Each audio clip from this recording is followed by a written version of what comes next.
लोग जो हैं वो कंफ्यूज करते हैं कॉन्स्टिपेशन को और समझ नहीं पाते ये सिम्टम्स के हवाले से और हर किसी को ये कह दिया जाता है कि यू आर कॉन्स्टिपेटेड अगर कोई किसी को अपना मसला बता रहा है। तो आप बताएं कि कौन सी सिम्टम्स हैं जिससे डॉक्टर्स जो हैं वो बताते हैं कि आया आपके साथ ये प्रॉब्लम चल रही है या नहीं है।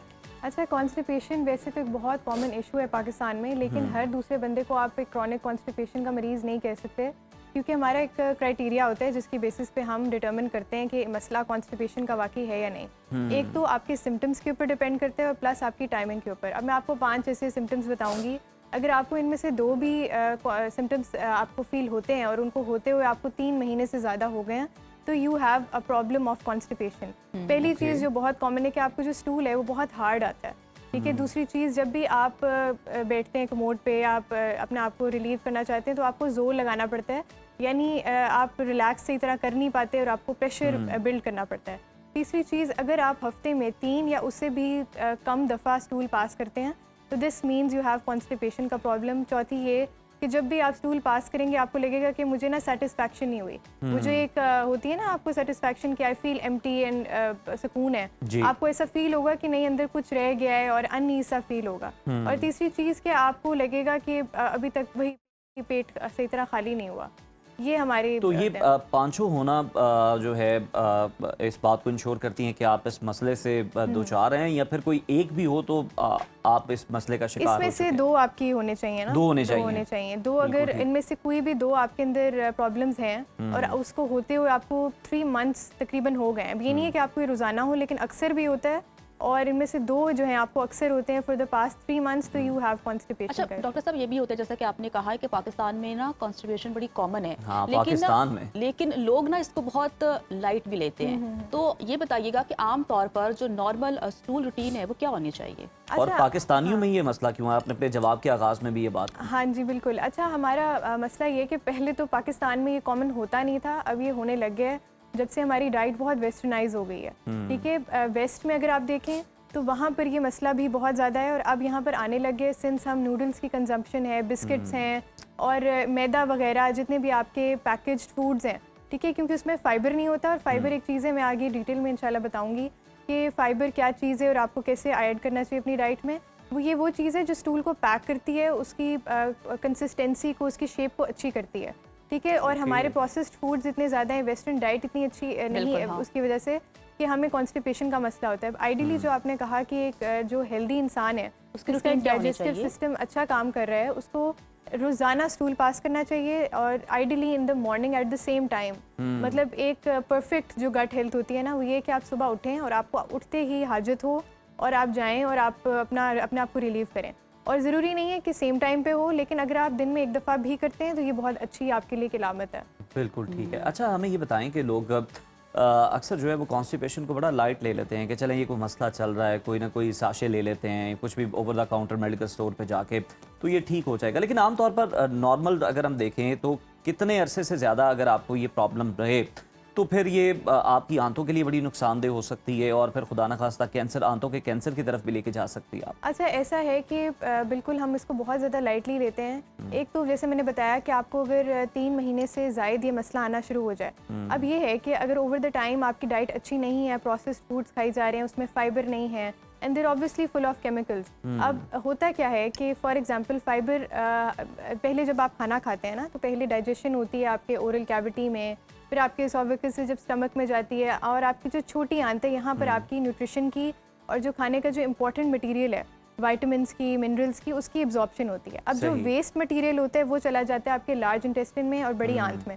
जहाँ पर आपको कॉन्स्टिपेशन का या डायरिया का मसला शुरू होता है। अब वहाँ पर हमारे पड़े होते हैं बैड बैक्टीरिया, ठीक है। कुदरती तौर पे हर नॉर्मल इंसान जो हेल्दी भी है उसकी बड़ी आंत में एक स्पेसिफिक क्वांटिटी में बैड बैक्टीरिया, बुरे जरासीम होते हैं। अगर बहुत अरसे तक आपका स्टूल, आप कॉन्स्टिपेशन है वहाँ पर पड़ा रहता है तो ये बैड बैक्टीरिया की पॉपुलेशन बढ़ने लग जाती है, क्योंकि वो आपके स्टूल को खुराक की तरह इस्तेमाल करते हैं और अपनी पॉपुलेशन बढ़ाते हैं।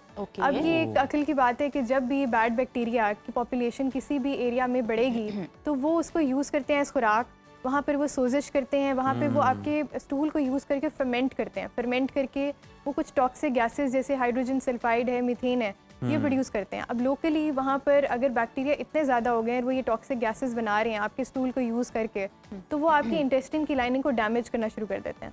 जब वो डैमेज करते हैं तो आपको अल्सर्स होते हैं। अल्सर अगर बहुत अरसा रहे, इन्फ्लेमेशन रहे, तो you start to progress towards cancer. अच्छा, जैसा कि आपने कहा कि फाइबर बॉडी के लिए बहुत ज़रूरी है, तो ज़रा बताइएगा कि वो कौन कौन सी फूड्स हैं, वो कौन कौन सी खुराक हैं जो बड़ी ज़रूरी है जिससे आपकी जो गट हेल्थ है वो बेहतरीन रह सकती है। अच्छा, फाइबर का मुझे लगता है कि पाकिस्तान में बहुत ज़्यादा ना बहुत कमी है इस बारे में कि हमें आइडिया नहीं है कि फ़ाइबर है क्या चीज़, और एक तो हमें क्वांटिटी कितनी रिक्वायर्ड है, डेली रिक्वायरमेंट जो हमारी है। जो हमारे WHO वर्ल्ड हेल्थ ऑर्गेनाइजेशन, उसके मुताबिक मर्दों की और औरतों की एक फ़ाइबर की रिक्वायरमेंट है डेली जो मिनिमम होनी चाहिए। मर्दों के लिए it is about 35 grams of fibre a day, और औरतों के लिए 25 to 30 depending on their obviously body variations. अब ये है कि हम अपनी डाइट में सिर्फ 2 रोटियां इस्तेमाल करते हैं, जैसे इन्होंने पहले बताया था। 2 रोटियों में टोटल भी 6 ग्राम्स ऑफ फाइबर होता है, और जहाँ पे मैंने बात की कि 35 ग्राम्स और 6 ग्राम्स इतना ज़्यादा डिफरेंस है कि अगर आप दिन में सिर्फ 2 रोटियां खाते हैं तो that will not be enough for you, और फिर आपको ये कॉन्स्टिपेशन के मसले शुरू हो जाते हैं।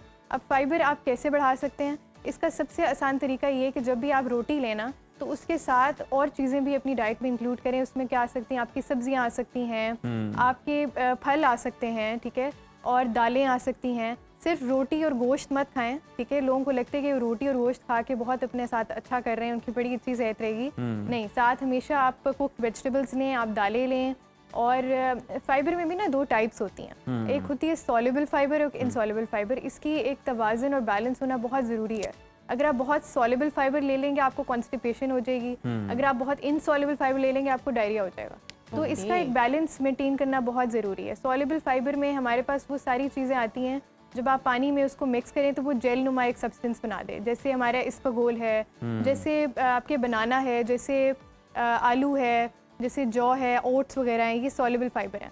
और जो इनसॉल्युबल फाइबर चीज़ें हैं जो आप पानी में हल करें तो वो मिक्स ना हो, ठीक है, अलग हो जाएं। जैसे आपके छिलके हैं, जैसे फलों के छिलके हैं, इसके अलावा गंदम एक इनसॉल्युबल फाइबर है, आपकी जो दालें हैं ये इनसॉल्युबल फाइबर है। तो इनका बैलेंस बहुत ज़्यादा ज़रूरी है ताकि आपको फाइबर की कमी ना हो, कॉन्स्टिपेशन ना हो। अच्छा डॉक्टर साहब, बड़े ऐसे लोग हैं जो कि वीट को बिल्कुल निकाल देते हैं और वो जौ का इस्तेमाल कर रहे हैं, तो वो फाइबर इनफ फाइबर है सिर्फ आप जौ ले रहे हो, वीट नहीं ले रहे हो? मेरे ख्याल से जौ बेहतरीन है, ठीक है। किस वजह से? क्योंकि वीट अगर आप कंपेयर करें वीट से, तो एक तो ये इसके ना सिर्फ गट हेल्थ के लिए नहीं बल्कि कोलेस्ट्रोल के लिए भी, शुगर के लिए भी। यस, जौ ये कि सुन्नत भी है, तो मेरे ख्याल कम से स्पाइक होती है आपके yes exactly that's what I am trying to say, कि ये सिर्फ गट हेल्थ के लिए नहीं बल्कि इंसुलिन स्पाइक का भी ये कम करती है, उसको आपके शुगर लेवल्स को कंट्रोल करती है, कोलेस्ट्रोल को कंट्रोल करती है, और इसमें बीटा ग्लूकन होता है, वही जो आपकी इंसुलिन रेजिस्टेंस को कंट्रोल करता है। और इसमें ज़्यादा सॉल्युबल फाइबर होता है, थोड़ा सा इनसॉल्युबल फाइबर होता है। और जो आपका जो वीट है, गंदम है, इसमें ज़्यादा इनसॉल्युबल होता है। तो जिन लोगों को पेट के मसले ज़्यादा रहते हैं, आई थिंक उनके लिए बेटर जौ बेटर है उनके लिए। अच्छा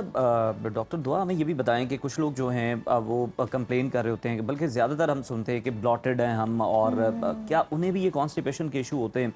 और जिन लोगों को खुदा ना खास्ता ब्लड आना शुरू हो जाए तो ये किस मसले की निशानदेही कर रहा होता है? बिल्कुल, ये मेरे ख्याल से बहुत ज़्यादा ज़रूरी डिस्कशन है। बहुत लोग क्योंकि कॉन्स्टिपेशन को लाइटली लेते हैं कि कोई नहीं, हर किसी को हो रहा है तो कोई ऐसी बात नहीं है। देखिए, पहले तो हर बॉडी टाइप डिफरेंट होती है, हर किसी की फैमिली हिस्ट्री, जेनेटिक्स, डाइट बहुत डिफरेंट होती हैं। अगर आपको कॉन्स्टिपेशन हो रही है, दूसरे को हो रही है ना, तो आपने इसको लाइटली नहीं लेना, क्योंकि ये कॉमन है लेकिन नॉर्मल नहीं है, ठीक है। दूसरा ये कि कुछ कॉन्स्टिपेशन से रिलेटेड सिम्टम्स ऐसे होते हैं जिससे आपको पता लग सकता है कि ये ख़तरनाक चीज़ है, ये मुझे लाइटली नहीं लेना चाहिए। अगर कॉन्स्टिपेशन यानी स्टूल हार्ड है, कम आता है, जोर लगाना पड़ता है, ये सारी चीज़ों के साथ आपको एब्डोमिनल पेन होती है, गैसेस बहुत ज़्यादा होती हैं, हर वक्त ऐसा नॉजिया सा फील होता है कि यार मुझे लग रहा है कुछ अंदर है और मैं सही तरह मतलब साफ़ नहीं फील कर रहा।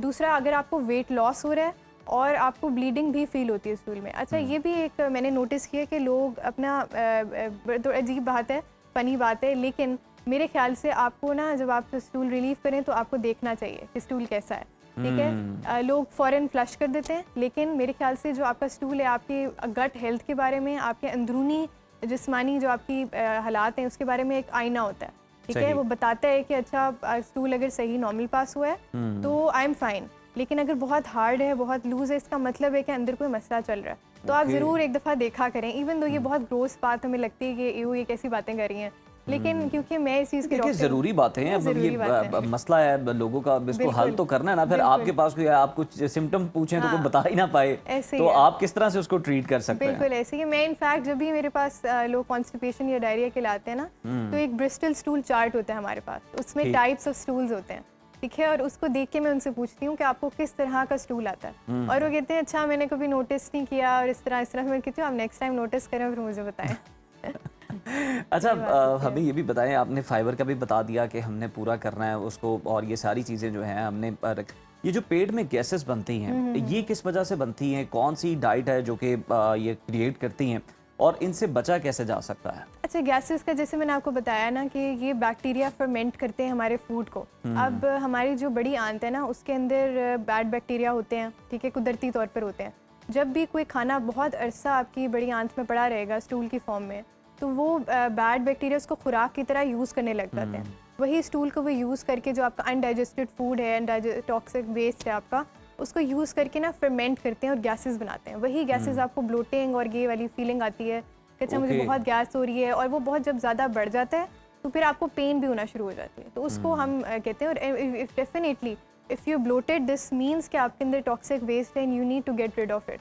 ओके, तो इसके लिए निजात हासिल करने के लिए क्या करना चाहिए? निजात हासिल करने के लिए सबसे अच्छा ये है कि कॉन्स्टिपेशन के लिए 3 चीज़ें हैं जो आपको अपनी कोई भी अगर घर पे बैठा बंदा है ना, अगर वो ये 3 चीज़ें कर ले तो उसके मेजर इश्यूज चले जाएंगे। पहली चीज़ है कि आप अपनी डाइट में प्रोसेस्ड फूड्स और फैट को निकाल दें और फाइबर को इनटेक को बढ़ा दें, यानी सॉल्युबल और इनसॉल्युबल फाइबर दोनों को। और मेक श्योर करें कि आप औरत हैं तो आपके 25 grams of fibre a day पूरे होने चाहिए, मर्द हैं तो 35 ग्राम्स ऑफ फाइबर डेली होने चाहिए। अब ये कैसे कैलकुलेट करें कि कितने ग्राम्स है, तो आप गूगल पे लिख सकते हैं मैंने आज इतनी रोटी खाई, मैंने इतनी सब्जी ग्राम्स खाई, तो इसमें कितना फाइबर होता है, तो वो आपको सारा कैलकुलेट करके आजकल तो वैसे भी चैट जीपीटी आपको बड़ा ट्रेन कर देते हैं, बड़ी चीज़ें बता देते हैं। अच्छा, काफ़ी लोग ये भी कहते हैं कि जब हम स्ट्रेस में होते हैं या हम एंजाइटी है, परेशान है किसी भी बात को लेके, तो ये कॉन्स्टिपेशन का इशू बहुत हो जाता है। तो इसके पीछे क्या वजह है? बिल्कुल ऐसे है। देखिए हमारा ना एक गट ब्रेन एक्सिस होता है, ठीक है, और जब हम बहुत स्ट्रेस्ड होते हैं तो हमारी जो गट है वो एक हमारी बॉडी जो है वो एक फाइट और फ्लाइट मोड में चली जाती है, ठीक है, और जब भी हमारी बॉडी एक फाइट और फ्लाइट मोड में, सर्वाइवल मोड में चली जाती है, तो ब्रेन जो है वो हुक्म देता है बॉडी को कि जो ऑक्सीजन है वो हमारे से वाइटल ऑर्गन्स पे चला जाए। जैसे हमारी ब्रेन है, किडनी है, हमारा हार्ट है, और उस वक्त हमारा जो डाइजेस्टिव सिस्टम है ना वो इतना इंपॉर्टेंट नहीं कंसिडर किया जाता, क्योंकि वो अगर थोड़ी देर ना भी काम करे तो आप जिंदा रह सकते हैं। तो आपका ऑक्सीजन जो है आंतों से और आपके स्टमक से थोड़ी देर के लिए डाइवर्ट हो जाते हैं, ऑक्सीजन कम हो जाता है, तो वहाँ पर आपकी डाइजेशन स्लो हो जाती है।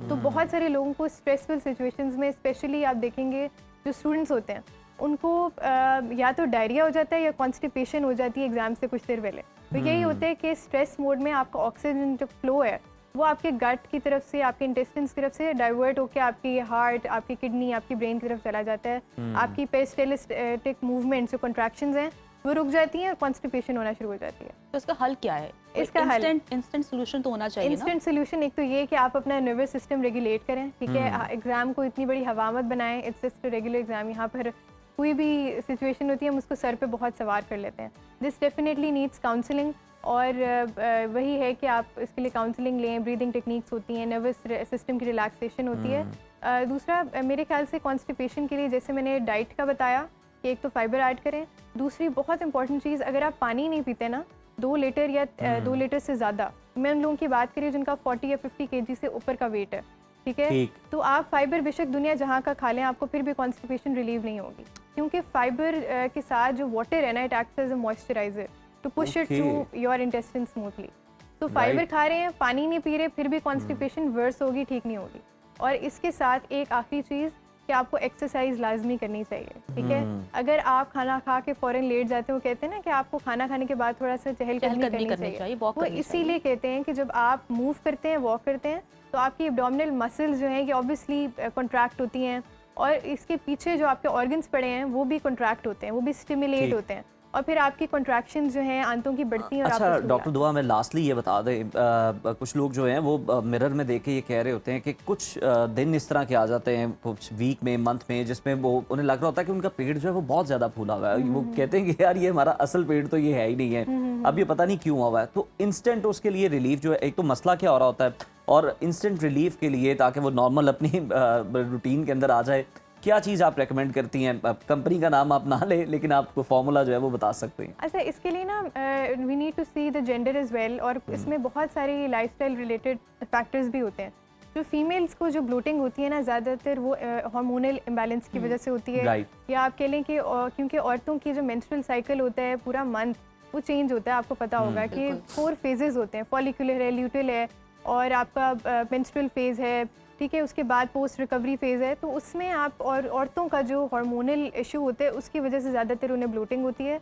औरतों के लिए हम ये कहते हैं कि पहले आप अपने हार्मोन करें, यानी आप सीड साइक्लिंग करें, ठीक है, जी। फ्लैक्स सीड्स होते हैं, पंपकिन सीड्स होते हैं, इसी तरह Sunflower seeds। Sunflower, sesame seeds, इससे बहुत ज़्यादा औरतों की ब्लोटिंग कम हो जाती है। अब मर्दों में ऑब्वियसली ये इशू नहीं होना चाहिए क्योंकि उनमें इतने ज़्यादा हार्मोनल उतार चढ़ाव नहीं होता। उसमें हम कहते हैं कि आप अपने लाइफस्टाइल को फिक्स करें। सबसे ज़्यादा ब्लोटिंग की और इशू ये होता है कि आप लेट नाइट मील्स लेते हैं, ठीक है। लेट नाइट जो हमारा टाइम होता है ना, वो उस वक्त डाइजेशन नहीं होनी होती, और जब आप वो, क्योंकि हमारा रेस्ट का फेज़ होता है after specifically 10 PM 8 PM to 10 PM वाली जो विंडो होती है। मैं यही कहती हूँ अपने पेशेंट्स को, आप मगरिब के बाद ना खाया करें। मगरिब के बाद आपकी डाइजेशन स्लो हो जाती है। सुन्नत भी यही है कि आप अपने मील्स जो हैं वो जल्दी खाएं और कम खाएं, ठीक है। जब ठीक। आप ओवर ईट करते हैं और आप लेट नाइट खाते हैं तो फर्मेंटेशन होती है, वो डाइजेशन नहीं होती। बैक्टीरिया जो हैं वो रेस्ट मोड में चले जाते हैं, आपकी बॉडी रेस्ट और रिकवरी मोड में चली जाती है। अगर आप उनको फोर्स करेंगे कि वो डाइजेशन करेंगे तो वो नहीं करेंगे, इम्प्रॉपर डाइजेशन होगी, रात को एंजाइम्स रिलीज नहीं होते डाइजेशन के लिए, और आपको यही ब्लोटिंग वगैरह शुरू हो जाती है। बिल्कुल, Okay, कहा जाता है ना, right. रात को वैसे भी कम खाना चाहिए, फकीरों की तरह खाना चाहिए, बिल्कुल और नाश्ता आपको ना बादशाहों की तरह करना बिल्कुल चाहिए। ऐसा ही है, ऐसा ही है। Thank you so much doctor दुआ।